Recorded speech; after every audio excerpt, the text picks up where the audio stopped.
হ্যাঁ ইনশাআল্লাহ আমরা কামিয়াব হব। যে দীর্ঘ যে বাড়িতে বসে চিন্তা করে দিয়া ঘুমায় এই ক্ষেত্রে যদি দেখেন এই দেশে তখন আমি যাই আবার আরেকটা কোর্ট অবমাননার মামলা করছি। কোর্ট অবমাননার মামলা করছি, সেইটা আমার একটা রুল দিছে, এইটা 2 সপ্তাহের ভিতরে নিষ্পত্তি করতে কইছে, কিন্তু সেখানেও তারা যায় নাই, হেরা যায় নাই। যখন না গেছে তখন আবার আমি আরেকটা মামলা করছি যে আমি এই লাল্লু ইউনিয়নে বাদী বিচেছি, যে দেখিনি কোনো বাদী পাইনি, একটা বাদী পাইনি। আমার ভাই মহিবের দালাল ঢাকা থায় আমি বাদী বানাইছি। এই কফিটার রায়তে সেইটা এই 6 মাসের দিছে। যখন যারা যে যাইয়ে যে আপিল করবে, যে যে অবস্থায় আছি সেই অবস্থায় হেরা থাকতে কইছে।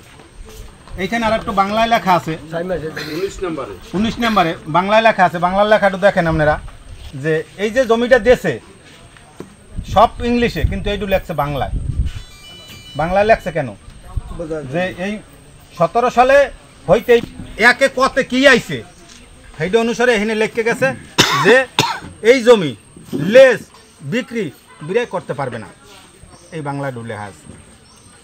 তাহলে আমরা এত কিছু করিয়া কিন্তু এই যে একটা রায়, এই কপিটা বাইর করতে হইলে 2 মাস 3 মাস 6 মাস 1 বছর সময় লাগে, কিন্তু আমি বাইর করছি 2 দিনের ভিতরে এই কপিটা বাইর করে লইছি।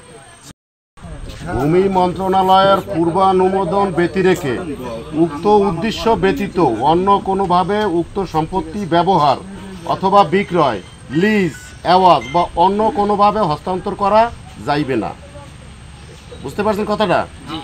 মানে আমরা পায়রা বন্দরের যে কারণে জমি দিছি, পায়রা বন্দর ওই কারণেই জমি তাদের ব্যবহার করতে হবে। এটা কিন্তু হাইকোর্টের কথা, আমার কথা না।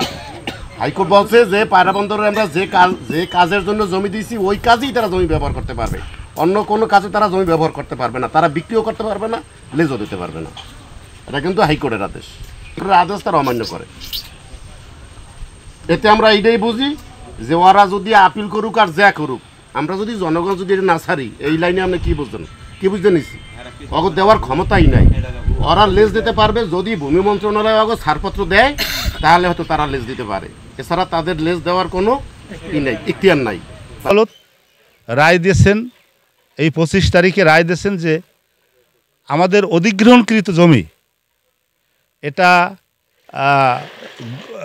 পায়রা বন্দর সরকারের উন্নয়ন কাজের জন্য দিয়েছে, এবং এটা পায়রা বন্দর কর্তৃপক্ষ এটা লিজ দিতে পারবে না, এবং তাদের নিজের ব্যক্তিগত কাজে নিতে পারবে না, এবং এটা বিক্রিও করতে পারবে না। যদি সরকারি উন্নয়ন কোনো কাজ বা স্থাপনার যদি কোনো কাজ হয়, তাহলে সেটা তারা ব্যবহার করতে পারবে, এবং সেক্ষেত্রে আমাদের ক্ষতিগ্রস্তকারী আমরা তাতে একমত।